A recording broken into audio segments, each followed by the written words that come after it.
자, 반갑습니다. 네. 사실 이제 우란분절 여기에 뒤에도 이렇게 우란분절이라고 써 있고 갈굴로 했고 백중이라고 이렇게 돼 있잖아요. 사실 예전에는 다 이게 뭐라고 했냐면 백중기도라고 했어요. 그렇죠? 백중기도 간다고 다 했어요. 근데 여기 보면 이렇게 우란분절 써져 있잖아요. 원래는 우란분절이 맞는 거예요. 백중은 절기, 추석, 뭐 입춘 이런 것처럼 동지. 백중은 절기예요, 그냥. 근데 이제 이거를 그냥 쓴 거예요. 마치 이런 거지, 이제. 동지기도 이렇게 하면 우리가 동지 절기에서 하는 거잖아요.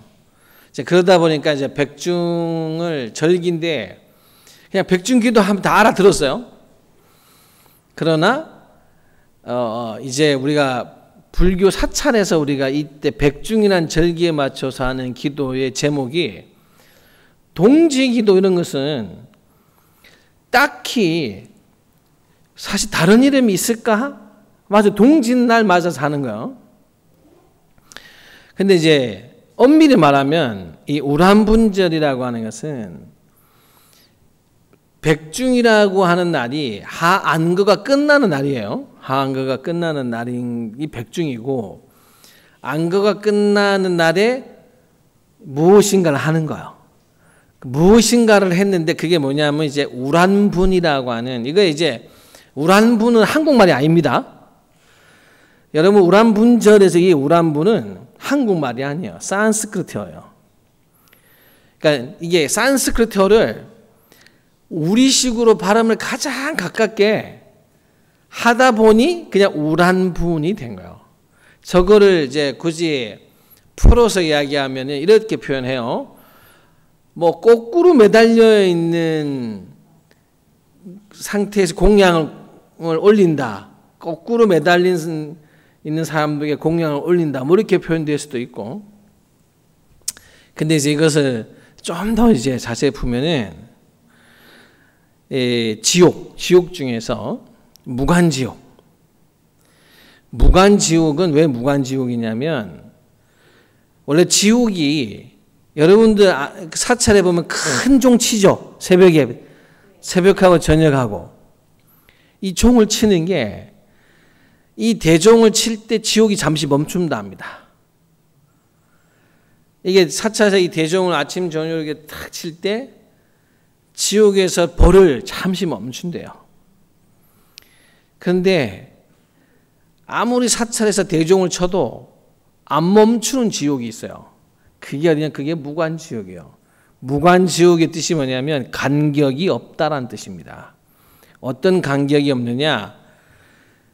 이게 공부도 쉬었다 하잖아요. 그럼 아무리 죄인이라도 우리가 이제 형무소에 죄를 지어서 가도 쉬어요. 그 쉬는 거요. 쉴 때 쉬고 일할 때 일하고 하는데 이 무간지옥은 쉬는 시간이 없습니다.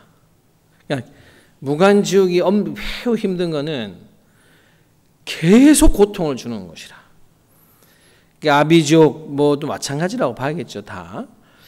이 지옥에 있는 중생에게 주는 공양이 우란분인 거예요. 그 이름이 이제 이렇게 우란분이라고 표현을 붙인 거예요, 여러분들. 근데 이제 공양을 그러면 지옥 중생들한테 어떻게 직접적으로 줄 수 있느냐? 그게 안 돼. 이 이야기의 스토리의 시작은 여러분들도 많이 들어봤겠지만은 우리 이제 중국과 한국 이쪽에서는 목련존자라고 표현하는 이제 부처님의 10대 제자 중에 한 분인 어머니에 대한 설킨 이야기예요, 이게. 여러분들. 사실 여러분들 앉아 계신 분들 중에 나는 저를 내 위에 어머니나 시어머니, 친정어머니나 시어머니, 어머니 따라서 절에 처음 가신 분 계세요? 혼자 절에 처음 오신 거 여기는 누구 따라오신 거예요? 난 따라왔다. 위에 시어머니든 어머니든. 네. 사실 대부분의 종교는 부모님이 어느 종교를 믿느냐에 따라서 자식이 그 종교에 갈 확률이 큽니다. 그럼 이제 여러분들 자제분들은 절에 다니시나요? 난 다닌다. 우리 아들, 딸 중에 절에 다닌다. 확률이 50%가 안 돼요. 여기 우리 한 50%가 안 되는데. 이제 그걸 뭐 모태신앙이라는 표현을 해요. 나야 어머니가 원래 이제 불교든 뭐 개신교든 천주교든 이렇게 어느 한 종교를 미리 다니고 있어서 내가 태어나자마자 그냥 자연스럽게 그 어머니가 다니는 종교를 나도 믿게 되는 경우를 이제 모태신앙처럼 이제 받아안는다고 그래요. 근데 이제 목련존자의 경우는 정반대입니다. 어머니가 저를 싫어해요. 어머니가 불교를 매우 싫어했습니다. 심지어 이야기 속에서는 어느 정도 싫어했느냐, 스님들이 탁발을 오면은 두드려 패서 보내면 다행이야. 원래 이제 지금도 남방에, 혹시 남방에 태국이나 여기 한번 갔다 오신 계세요? 거기에 스님들 바로 공양하는 거 보신 적 있으세요? 그 다음 탁발 나가는 거 혹시 예전에 절에 집에 있으면 스님들이 탁발 하러 온 기억들 가지고 계신 분들 계신가요? 여기에? 예전에 30년 전만 해도 다녔습니다. 네, 30년 전만 해도 다녔어요. 원래는 이게 탁발을 해야만 되는데 이제 중국, 한국, 일본, 이 북방 사계절이 있는 곳으로 오면서는 농사를 지을 수 있어서 그 중국 선불교의 영향에 의해서 농사를 짓기 시작하면서 탁발을 하지 않습니다. 그걸 이제 점점 탁발이 줄어들기 시작하는 거예요. 농사를 지으면 되니까. 그러다가 이제 근대에 와서는 종단별로 이제 그 모습이 좋게, 우리가 스님들이 안타까운 거예요. 그거는 스님들이 그걸 잘 좀 이렇게 매우 그 질서 정연하고 장엄하게 잘 했으면 되는데 그것도 안타까움이 있습니다. 너무 무질서하게 이루어졌죠. 너무 무질서하게 이루어지다 보니까 탁발은 사라졌는데, 원래 탁발 하면은 이렇게 남방에 가면 이렇게 바루라고 해서 이렇게 되게 커요. 바루 공양 해보셨어요? 여기 계시면 우리가 뭐 진짜 우리가 4개의 바루, 이거 작은 거고, 실제 탁발을 나갈 때는 목에 겁니다. 커요. 줄로 이렇게 바루를 이렇게 줄로 연결해 목에 걸어서 이렇게 들고 가요. 왜냐하면 이걸 계속 팔로만 들어가면 너무 무겁잖아요. 줄로 이렇게 걸어서 이렇게 옆으로도 하기도 하고, 큰 밥그릇이라. 그러면 목련존자 어머니는 오면은 이제 소금 뿌려서 보내는 게 아니라 그 바루를 깨요. 이 어머니가 그냥 재수없다고 내가 보내고 물을 뿌리는 이런 수준이 아니라 그 들고 온 바루를 깨부셔요. 사실 목련존자의 어머니는 그 정도로 하셨어요. 근데 참 신기하죠. 아들은 스스로 부처님을 찾아가는 제자가 됐으니까 대부분은 어머니가 절에 다니면 따라다녔지. 따라는 다니는데 정반대의 경우죠. 그래서 결국은 목련존자의 어머니가 바로 이제 무간지옥에 빠집니다. 그게 이제 스님들 두드려 패고 바로도 이제 깨부시고, 그건 이제 그뿐만 아니라 많은 악행을 굉장히 많이 합니다. 그래서 안타깝지만 어머니가 이제 무간지옥에 떨어지면서 목련존자가 부처님 제자 속에서 이제 아라한가를 이루고 깨달음을 이루고 난 뒤에 어머니를 꼭 제도하고 싶은 거예요. 이게 참 절집안이 희한한 게, 석가모니 부처님도 이제 경전에 이제 어머님과 석가모니 부처님이 어머니와 관련된 경전의 이야기에 보면 이렇게 나와요. 원래 초전법륜이라고 해서 부처님이 깨닫고 난 뒤에 같이 수행했던 5비구를 에게 처음으로 법을 설한다라는 게 5 초전법륜이에요. 근데 그 전에 실제 여러분들 그 스님들 5비구가 탄생하기 전에 실제로 가장 부처님께 귀의를 먼저 한 것은 제가 불자입니다. 부처님이 깨닫고 이렇게 49일, 100일 가까이를 이제 7일 깨달은 이후부터도 계속 정진을 하세요. 보리수 아래에서. 그때 상인이 지나가다가 최초의 제가 신자가 먼저 탄생합니다. 그러니까 출가자보다 사실 제가 신자가 먼저 한 사람이 이루어져요. 근데 어머니와 관련된 경전의 이야기에서는 그 제가 신자보다 더 빨리 부처님이 법을 설하러 가시는 분이 있어요. 그게 누구냐면 석가모니 부처님의 어머니예요. 어머니. 석가모니 부처님 어머니는 석가모니 부처님께서 태어나자마자 7일 만에 돌아가십니다. 그래서 사실 이모 손에 길러지는 거예요. 석가모니 부처님은 어머니 얼굴을 몰라요. 왜? 당신이 태어나자마자 7일 뒤에 돌아가셨으니까. 그래서 어머니에 대한 그 애틋함이 늘 가장 컸다고 전상이 됩니다. 이모 손에 길러집니다. 평생을 이모를 엄마라고 생각하고 길러지죠. 그런데 석가모니 부처님께서 딱 그 보리수 아래에서 깨닫고 난 뒤에 제일 먼저 제도하러 간 사람을 누구냐면 도리천이라고 하는 곳에 계시는 어머니를 제도하러 갑니다. 집은 떠나온 건 언젠데 사실상 깨달음을 오고 난 뒤에 가장 제도의 1번의 대상이 누구였냐 보면 어머니였어요. 그런 거 보면은 글쎄 이 불교가 집을 떠나 출가라는 걸 하잖아요. 하지만 이게 지금은 여기 지금 계신 연세가 있으신 분들은 만약에 집안에 누가 출가했어. 그럼 자랑할까요? 숨길까요? 솔직히. 프랜카드 걸까요? 우리 아들 출가했다고? 잔치합니까?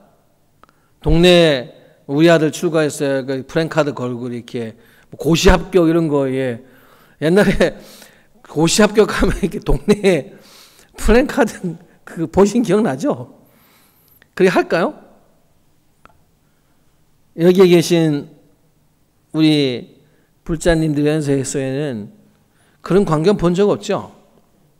예, 숨깁니다. 왜 숨겼을까요? 희한하죠? 왜 숨겼을까요? 집안에 출가한 사람 나오면 왜 우리는 잔치를 안 할까요? 왜 그럴까요? 여러분들, 스리랑카, 미얀마, 태국, 남방, 불교는 출가자가 나오잖아요. 동네 잔치합니다. 그 마을에 이제 누가 이제 출가를 가잖아요. 동네가 잔치를 엽니다. 지금도. 뭐 웬만한 태국, 스리랑카 이런 데서 남자가 한번 태어나서 군대 우리 지금은 좀 다르지만 남자 군대 안 갔다 오면은 남자 취급을 못 받은 게 있었죠. 군대는 가야 되는 것처럼 그 나라에서는 남자가 되면은 군대보다 가야 할 때가 있어요. 반드시 출가를 해야 돼. 출가 안 하면 장가를 못 가요. 태국, 미얀마 이런 데는 멀쩡한 남자애가 출가 생활을 열흘이든 한 달이든 이걸 안 하고 하잖아요? 그럼 장가를 못 가. 그 정도로 출가를 하는 게 아주 긍정적인 모습인가요?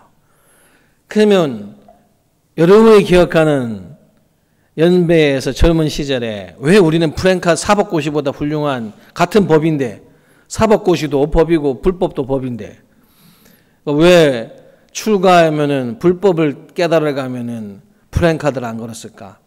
여러분들 이거는 조선왕조 500년 이후의 역사예요. 조선왕조 500년 때문에 생긴 문제지 그 이전에 출가를 하잖아요. 아무나 출가도 못해요.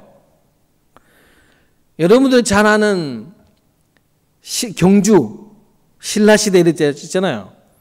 거기에는 집안 혈통이 좋지 않으면 출가도 못했어요. 다 왕족, 귀족이 출가를 하는 거예요, 그 당시에. 그럼 잔치를 할까 안 할까? 동네 잔치인 거예요. 나라 잔치, 나라 잔치. 여러분들, 이게 고려 시대까지 옵니다. 이게 조선왕조 500년을 걸치면서 바뀐 거예요. 바뀌고 또 언제 바뀌어요?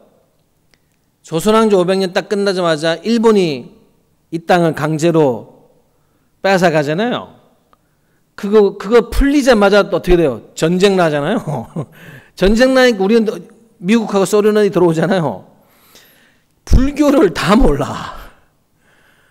사실 그러면서 우리는 과거에 사실은 이 집안에서 출가자가 나오고 하면은 매우 칭송받고 잔치하고 좋게 봐주는 시각이 사라집니다.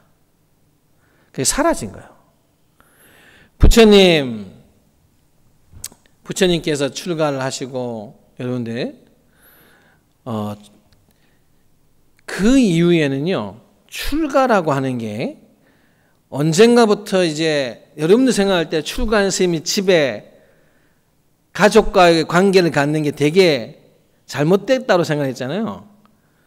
석가모니 부처님 깨닫자마자 제일 먼저 제도한 게 어머니요. 여러분들이 만약에 최고 좋은 거를 뭔가를 얻었어요. 근데 이게 사실 여러분들은 자식하고 나누겠죠. 엄마하고 안 나누고 돌아가셨을 거고 계셔도 이상하게 자식하고 나누지 엄마하고는 잘 안 나누는 것 같더라고 보니까. 그런데 부처님이 불교가 이 땅에 조선왕조 그 500년 그 이전의 시간으로 되돌려서 놓고 본다면은 가족이 모두가 한 집안에 출가자가 나오면은 축하하고 매우 경사스러운 일인 거예요, 여러분들. 그럼 멀어질까 안 멀어질까요? 다 관계하는 거예요. 이 문화가 매우 단절되는 형식으로 바뀐 건 그게 이제 조선왕조 500년에 들면서 출가를 하면은 죄인 취급을 받았기 때문에 그래요, 여러분들. 그게 내려온 거예요. 그게 언제까지? 지금까지도 내려와요. 제가 보고 싶은 장면은 누가 출가하면 집에 프랭카드 하나 써줬으면 좋겠어요. 같은 법을 배우러 가는 건데. 기뻐해야 되는 게 아직도 심리적으로는 여러분들이 안 나오는 이유가 그런 거예요. 그 훨씬 이전의 역사를 잊어버려서 그런 거예요. 부처님도 당연히 깨달음을 먹고 난 뒤에 가장 먼저 내가 이 최고 좋은 거를 누구에게 알려줘야 될까? 어머니. 돌아가신 어머니를 향하는 거예요. 그러니까 그걸 본 목련존자도 내가 알아하는 부처님 제자의 훌륭한 제자가 됐어요. 당연히 누굴 제도하러? 돌아가신 어머니를 제도하러 갑니다. 근데 이 어머니가 이 무한지옥에 있다 보니까 당시 혼자 힘은 제도가 안 돼. 제도가 안 되는 게 둘째 치고 어머니가 가서 이제 배고픔에 고통받고 있는 모습을 보면서 진짜 물 한 모금이라도 먹이고 싶었지만 그게 되지 않는 거예요. 안 돼. 그 지옥은 그게 안 돼. 자, 그 이야기 속에서 이제 목련존자가 부처님께, 석가모니 부처님께 어떻게 하면 저희 어머니 밥 한 끼라도, 밥 한 숟가락이라도, 쌀 한 톨이라도 드릴 수 있을까요? 라고 하는 그 질문에서 석가모니 부처님이 답을 준 게, 자, 비 많이 올 때 우리가 다 스님들이 약 한 100일간 전부 다 안거를 나지 않니? 전부 다 앉아서 거기서 정진하고 기도하니까 그 스님들이 한 100일가량 기도하고 딱 끝나는 날 그 수행자들에게 공양을 바쳐라.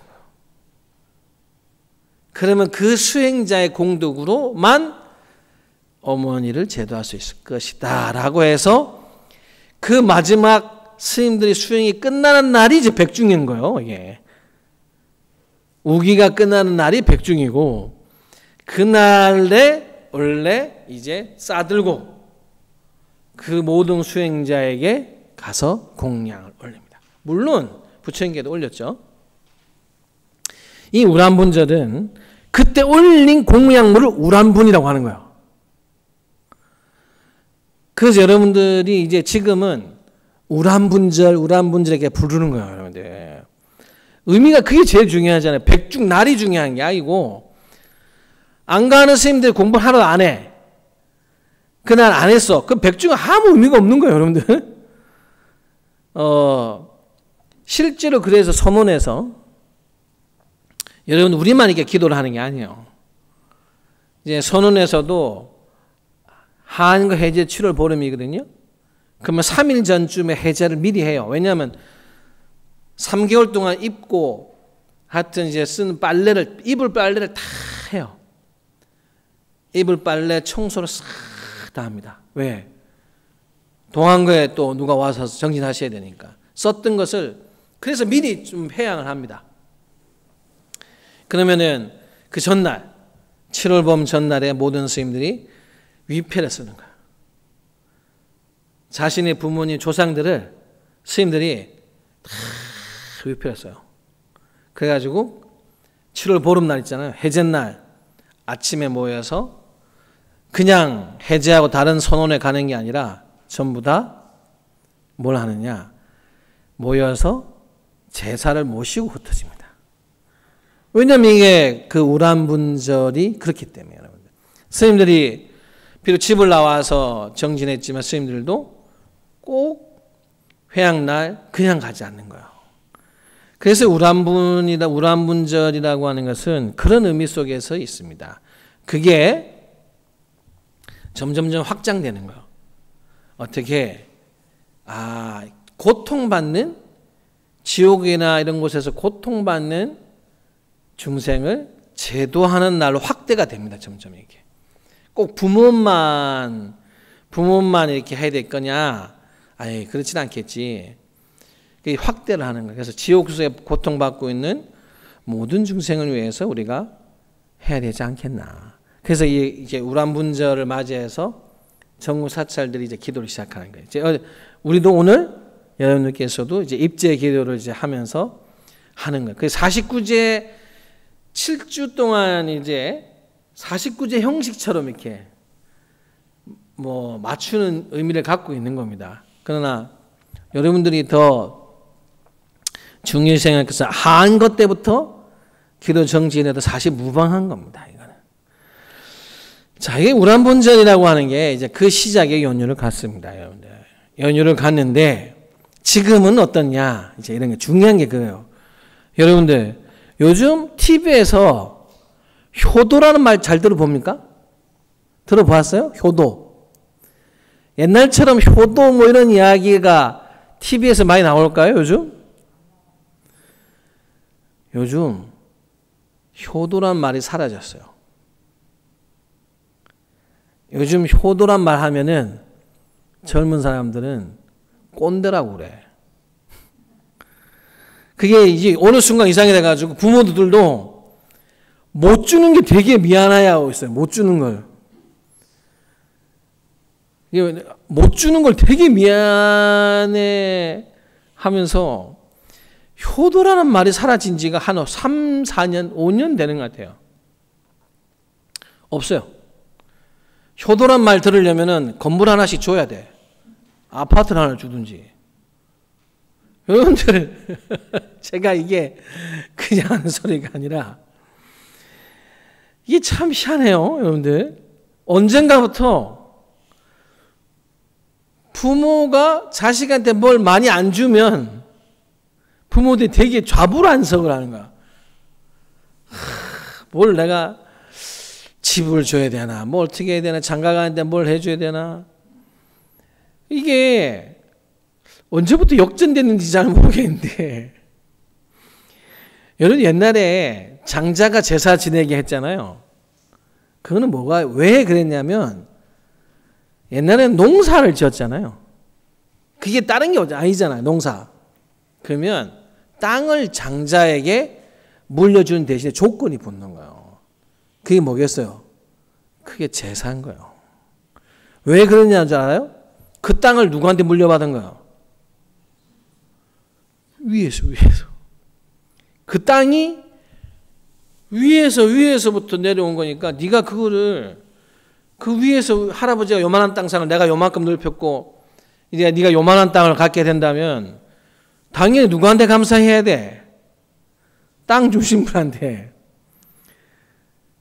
그 조건본 거예요, 여러분들. 근데 이미 그게 많이 사라졌죠. 그래서 꼭 장자를 제사를 지낸다는 것은 지금에 봐서는 또 그게 썩 어울리는 건 아니에요. 이와 같은 게 여러분들 이런 거예요. 언제부턴가는 부모님들이 자식한테 물질적으로 주지 못하는 것에 대한 미안함이 있어가지고 말을 못해. 되게 위축이 된대요. 자식한테 말을 하려면 어머니가 돈을 갖고 있어야 된대. 부모님들이 돈을, 그래서 언젠가부터 이런 말을 합니다. 부모님들 보고 다 주지 말라. 나눠서 주든지.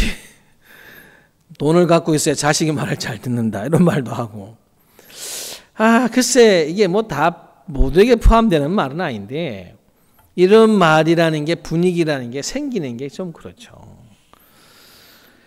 자식한테 아파트 한 채를 제대로 전셋집이라도 못 마련해 주면 부모가 되게 부모 노릇을 못하는 것 같이 되는 것 또한 참 그게 썩 좋은 모습은 아닙니다. 과거보다도 여러분들이 자식을 더 오래 기를까요? 짧게 기를까요? 옛날 부모님보다 지금 부모들이 자식을 오래 기를까요? 집안에 짧게 기를까요? 매우 오래 집에서 기릅니다. 결혼 연령대가 다 30대 중반이죠. 예. 오래 길. 뭐 저는 자식을 꼭 집을 나가야 된다 중요하시는 건데 않지만은 시간과 투자는 훨씬 많이 합니다.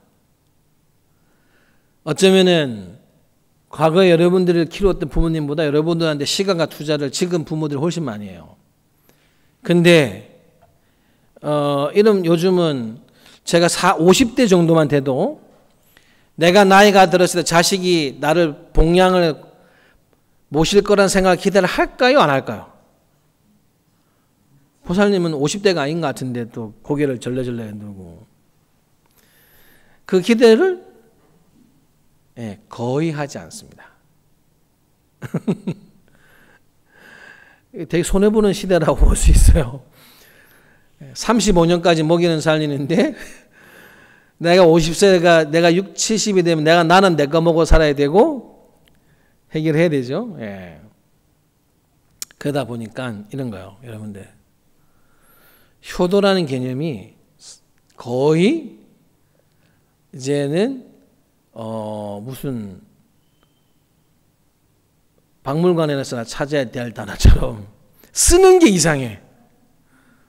근데 이 우란문저를 저는 대단히 중요시 생각합니다. 저는 글쎄요, 이제 많은 스님들은 장례식장을 많이 가잖아요. 부모가 돌아가셨을 때 자식의 모습을 여러분들보다 훨씬 많이 봅니다. 부모가 돌아가신 것 때문에 자식이 가슴 아파서 자기 일 못하고 살 만큼 그렇게 슬퍼하기를 바라지는 않습니다. 바라지는 않죠. 부모가 돌아가신 뒤에 자식이 안 싸우면 다행. 예. 싸워요. 예. 되게 민망해요. 예. 시다림을 갔는데 싸워요, 형제가. 굉장히 내가 여기에 있어야 되나, 나가야 되나, 불편해요. 실제로 예전에 한마디 한 적도 있어요. 일단 간 뒤에 싸우든 말든 해라. 그게 딴 거는 몰라도, 무슨 사연은 내가 알고 싶지도 않지만, 형제 간에 굳이 부모가 돌아가셨는데 얼굴 붉히고 있어 앉아서 뭐 하느냐, 이게. 그렇지? 그러지 말라. 응? 또 하고, 사실 한 생을 보통 여러분들은 지금은 80 또 90 이제 뭐 100세가 그리 어려운 문제는 아니에요. 그런데 그렇게 한 생을 같이 살면은 보통 한 그래도 부모 자식이 한 30년은 붙어 살고 그래도 왔다 갔다 여는 한 7, 80년 하는 거잖아요. 70년은 하시는 거잖아요, 사실. 그런데 서로가 그것이 끝나는 시점이 이제 누구 한쪽이 돌아가실 때잖아요. 그 끝나는 시점 때, 이제 그 자식이 부모를 기억하는 시간이 점점 줄어드는 게 안타까운 거예요, 저는. 자식이, 여러분들 지금 마음 되면 이제 너거나 잘 살아라. 내 걱정 그만하고 너거나 잘 살아라 하고 싶죠. 예. 근데 보통의 경우는 이런 거예요, 여러분들. 이 우란분절이라 생각해 1년에 한 번씩 절집안에서 제발 돌아가신 부모 생각하세요라만 그치는 게 아니에요, 여러분들. 누구나 돌아가신다는 거예요. 그럼 우리는 알려줘야 될 게 있어요. 부모와 자식이 서로 한 생을 이렇게 살다 가면서 적어도 죽음이라고 하는 시간 너머에서도 어떻게 서로가 기억을 할 건가. 여러분도 아시겠지만 과거에는 신분제가 있었죠. 신분제도. 노비도 있고 뭐 양반이 있고 이렇게 평민이 있고 이렇게 있잖아요. 신분제가 있는 시대에서도 신분제 때는 아버지가 노비면 자식은 누구예요? 자식은 노비 아니에요. 그럼 자식 노비예요. 아버지가 양반이 아니면 자식도 양반이 아니에요.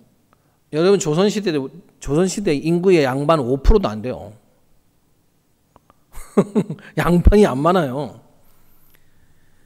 근데도 봐봐요. 이 우란분절의 이 우란분절에 그래가지고 부모운중경 이런 경전이 그 이전부터 있었어요. 내가 태어나는데 양반이 아니고 그냥 평민이다. 노비일 수도 있고 그냥 상인일 수도 있고 그런데도 자식한테 이야기를 하는 거예요. 그래도 부모에 감사해. 대단한 거예요. 그때도 부처님 당시에 카스트 제도라고 노예 제도, 카스트 신분제예요. 인도에는. 그런데도 이야기해요. 네가 너희 부모가 계급이 낮아도 너 되게 고마워해야 돼. 부모의 은혜를 읽어주면 안 돼. 부모운중경 읽으면 다 그 내용이에요, 여러분들. 야, 너 태어나게 만들려고 엄마가 고생한 게 있어? 엄마가 상인이건 계급이 낮건 높건 관계없다. 그거 계속 강조해요. 근데 그게 지금의 시대에 와서는 더 필요하다 난 봅니다. 이게 새로운 계급은 없는데도 형편에 따라서 저는 장례식장에 가서 보면서 이제 이런 느낌이 드는 거라. 적어도 자식이 부모가 스스로를 한 30년 넘게 웬만하면 정상적인 가정은 그런 거예요. 다 길렀고. 딸이 손주 놓으면 요즘은 딸 친정엄마가 손주 보러 다니느라고 맞벌이 한다고 너희는 잘 살아라. 맞벌이 하느라 허리 휘고. 엄마가 손주 보면 돈은 또 적게 줘. 많이 줘봐야 그거 다시 잘 손주한테 쓸 건데 그 가격이 낮아요. 친정엄마의 가격은 낮아요, 여러분들. 그 밖에 그 사람들 이렇게 불러서 돈 주고 부른 것보다 여러분들 반값 쳐주면 많이 쳐줘요. 요즘 보면은. 제가 항상 그래요. 제값 받고 가셔라. 반값 받으면 자식도 부모를 반값으로 생각한다. 이왕 난 안 갔으면 좋겠는데 간다면 제값을 받아야 된다라고 하는데 그것도 해줘요. 네, 요즘은 딸이 손주 놓으면 안 가기가 쉽지 않아요. 예, 현실적으로 맞벌이 하면은 애 아프면 누가 가야 돼? 애 아프면 중간에 요즘은 어린이집도 애가 아프잖아요. 옛날에 원장 선생님이 애를 데리고 갔어 이렇게 동네 병원에 가서. 요즘 집에 전화 걸어요. 애 데리고 가라고. 그럼 누가 가야 돼? 맞벌이 하면 남편하면 근데 직장 다니잖아요. 그 만만한 게 누구요? 그 동네 엄마 있으면 이제 엄마 가야 돼. 아버지 가든지. 예, 거기까지도 많이 하셔야 됩니다. 그런데 그 삶 속에 물론 형편에 따라서는 많이 못 주겠죠. 준 게 없을 수도 있다는 칩니다.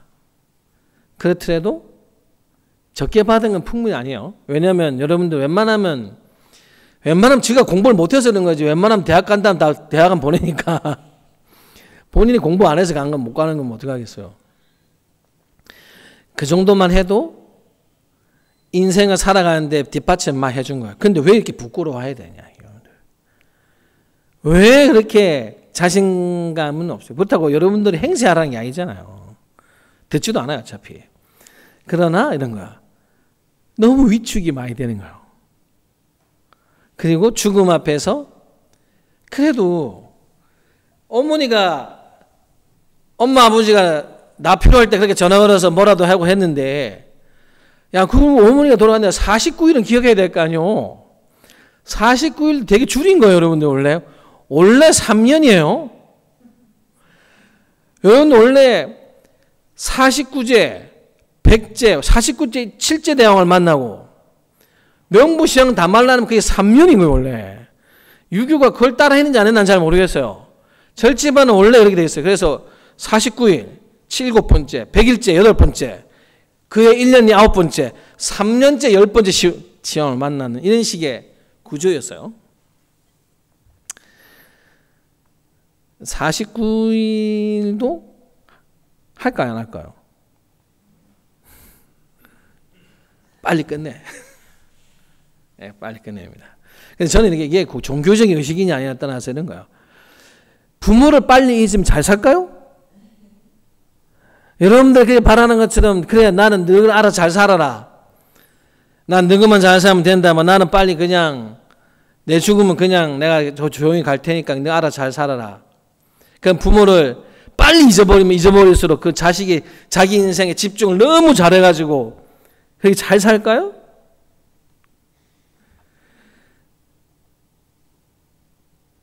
대한민국이 아직은 여기는 이제 연세가 많으신 분을 제외하고는 그게 전쟁까지는 안 겪었잖아요.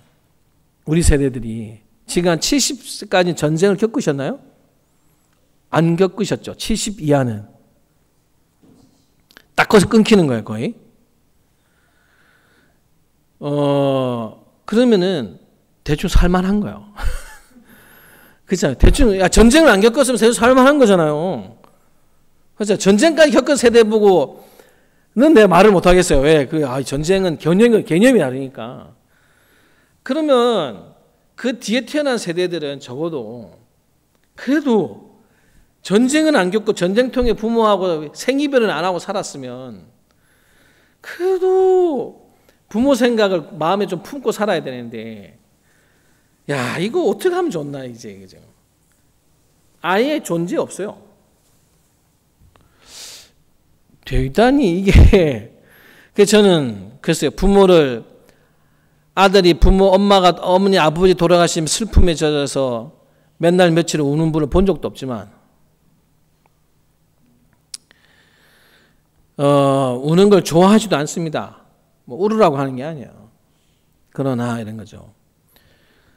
삶을 남도 기억해 주진 않는 건데 자식마저 부모의 기억을 그렇게 쉽게 그러니까 이제 서로가 어느 정도는 어떤 방법으로 난 추억을 해야 될 거지? 나의 어머니 아버지를 그래도 왜 내가 고마워해야 하는가? 이유를 꼭 알려주고 싶은 거예요. 부모가 나에게 왜 고맙지 않은가를 찾기는 쉬워요. 살면은 서운한 것도 많고 형제가 둘밖에 없어도 나보다 누굴 더 잘해준 것 같기도 하고 또 부모가 돌아가실 때 미리 돈을 빨리빨리 안 나눠주면은 그거 가지고도 싸우기도 하고 미리 나눠주면 좀 더 주면 여러분들도 손가락이 깨물면 다 똑같은 게 아니라 강도가 달라가지고 다 마음에 드는 자식이 있고 마음에 안 드는 자식이 있잖아요. 또 거기에 따라 약간 좀 차등하게 주면 또 싫다고 하고 그래요. 다 살 때는 어쩔 수 없지 않습니까?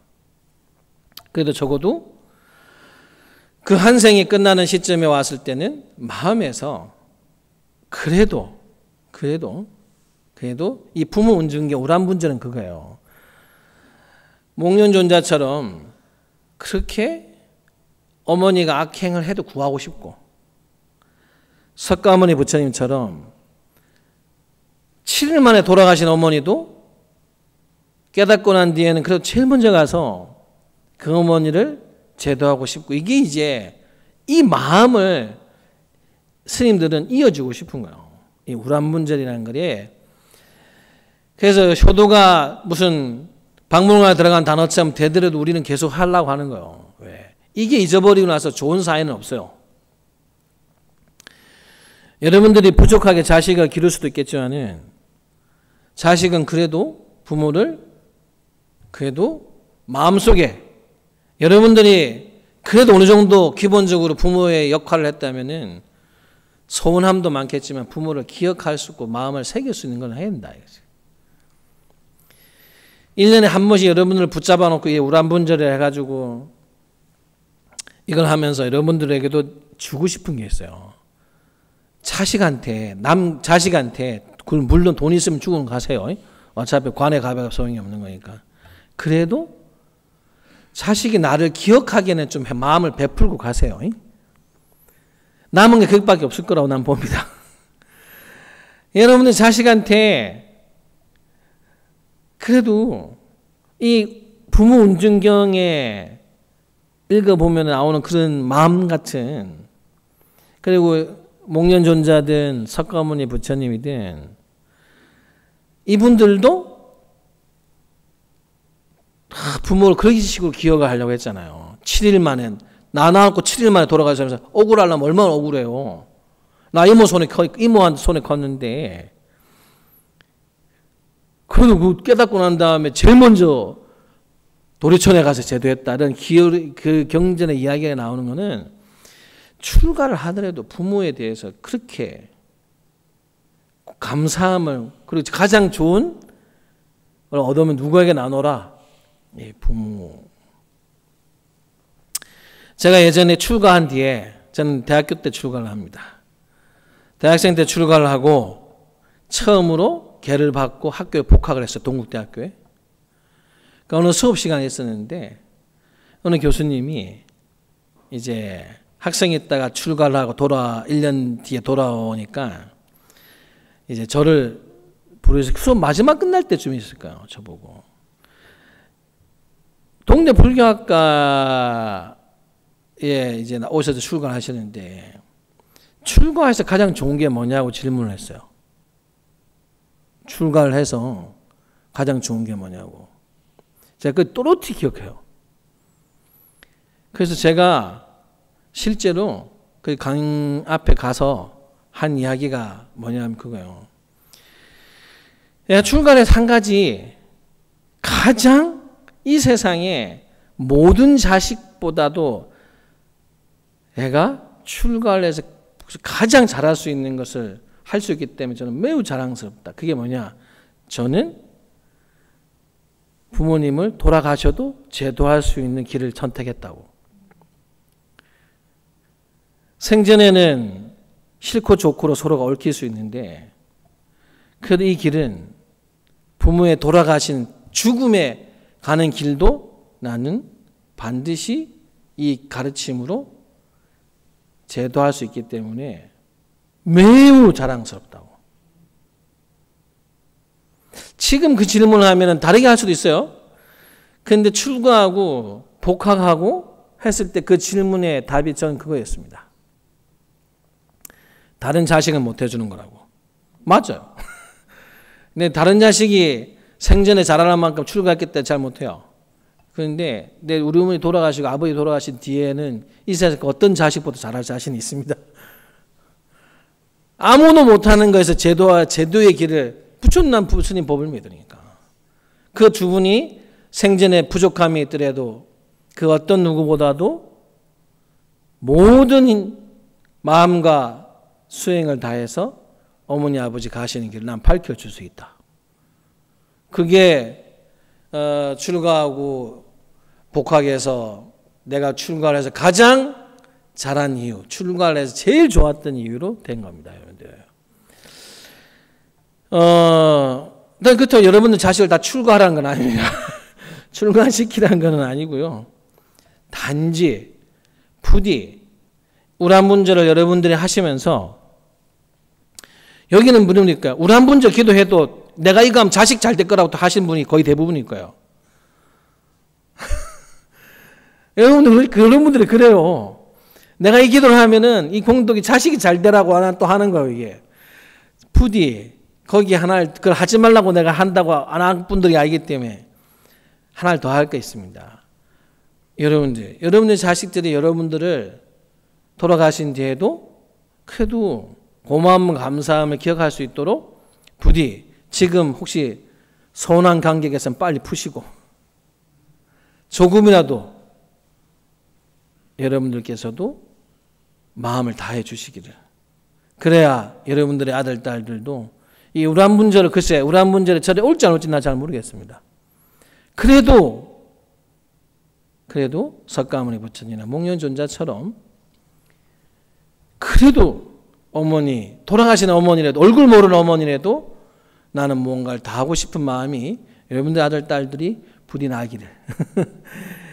그게 이 우란분절을 스님들이 놓지 않고 하는 것이고, 그리고 여러분들도 하는 이유가 아닐까 하는 생각이 듭니다. 남은 이제 우란분절 입찰하셨으니까 기간 동안에 기도도 열심히 하시고, 나도 우리 아들, 딸들에게 마음으로서 꼭 그것을 남겨주고 싶다라는 그 염원 속에서 이번 우란분절 기도를 잘 하시고, 회양날 또 뵐 거니까 물어보겠습니다. 어떻게 한 49일 동안 자식한테 좀 관계를 조금 풀어보셨는지, 예? 아시겠죠? 그러니까는 숙제를 드릴 테니까, 예, 기도는 스님들하고 와서 잘 하시고, 매주 토요일 날 오셔서 잘 하시고, 또 집에 가셔서는 그 마음을 부디 남기시기를 바라면서 오늘 우란분절 입제 법문을 마치도록 하겠습니다.